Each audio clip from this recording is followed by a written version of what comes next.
conceitos básicos para a montagem de um Data Lake. Eles envolvem algumas camadas do processo para você completar o que a gente chama de Data Flow. Então vamos começar pela primeira camada, ingestão. A ingestão de dados é o momento onde você escolhe quais as fontes de dados que você vai buscar e você começa a criar pacotes de integração, começa a buscar esses dados nas fontes de origem e trazer para dentro da sua estrutura de Big Data. Então, esse processo de ingestão, normalmente você se conecta a bases de dados. Essas bases de dados podem ser de vários formatos diferentes. Então existem no mercado bases SQL Server, bases MySQL, bases Oracle e assim por diante. Essas bases de dados, normalmente elas são de sistemas transacionais, certo? Se vocês forem em bases não estruturadas, o conceito é o mesmo. Se eu estou trabalhando, por exemplo, com um aplicativo móvel, e eu quero trazer a telemetria desse aplicativo móvel.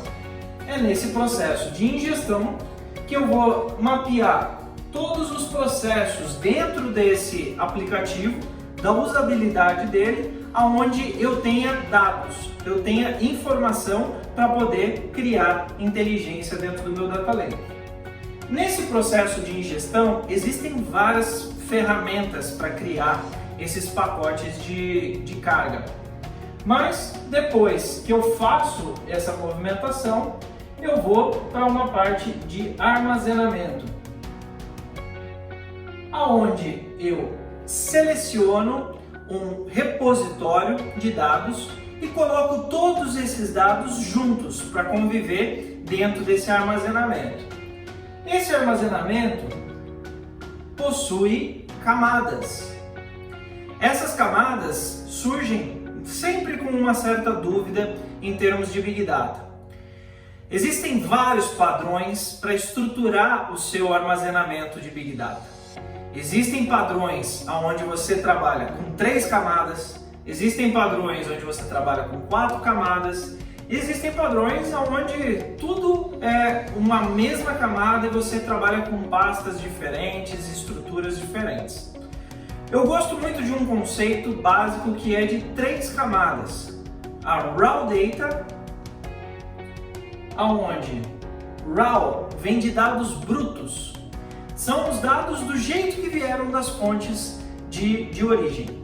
Então, se eu estou puxando informações de um SQL Server, de um Oracle e da telemetria do meu aplicativo móvel, ambos esses dados vão estar de forma bruta dentro da minha estrutura de armazenamento do Big Data. Isso na Raw Data, que é a primeira camada. Quando eu avanço no modelo de estruturação do meu Big Data, eu entro em outras possibilidades de camadas.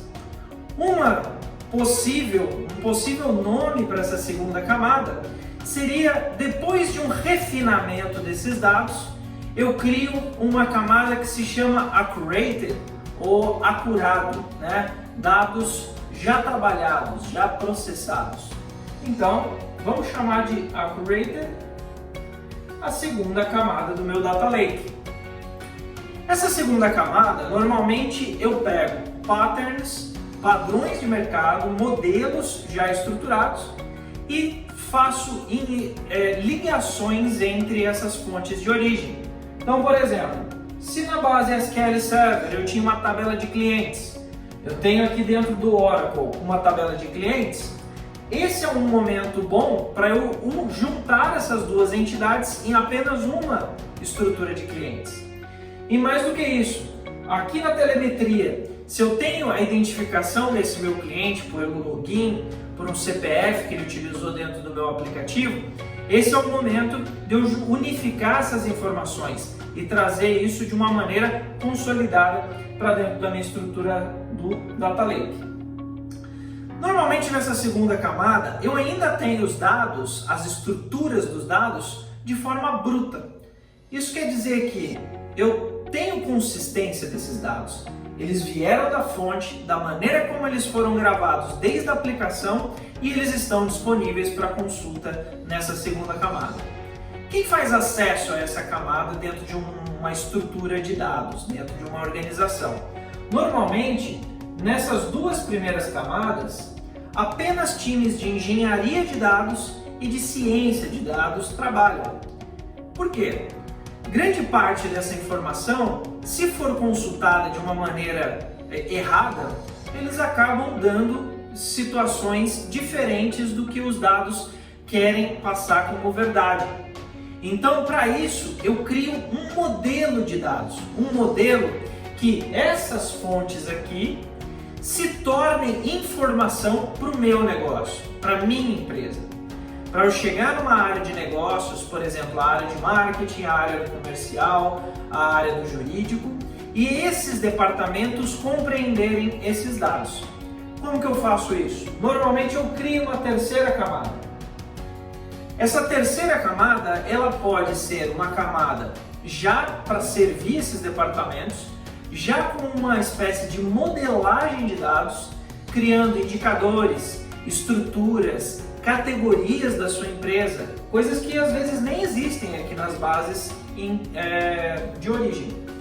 Então essa terceira camada, ela pode ter o nome de Trusted ou Trust. Vários nomes são utilizados para essa camada. Aí existem dois tipos de conceitos.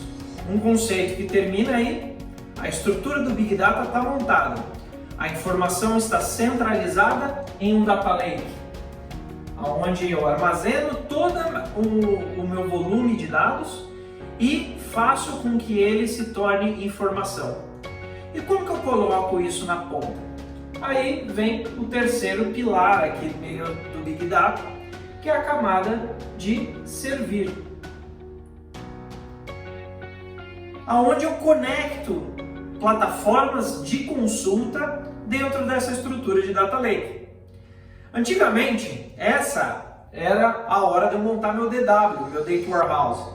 No momento atual, existem empresas como a Databricks que divulgam um cenário onde você teria um Lake Warehouse, ou algo mais simplificado, onde você, nessa terceira camada, já pluga as ferramentas de consulta, que pode ser desde um Excel até ferramentas como Power BI, Tableau, ClickView e assim por diante, e você faz o consumo desses dados. Aqui é o momento onde esses dados vão se tornar dashboards, relatórios, informação para tomada de decisão.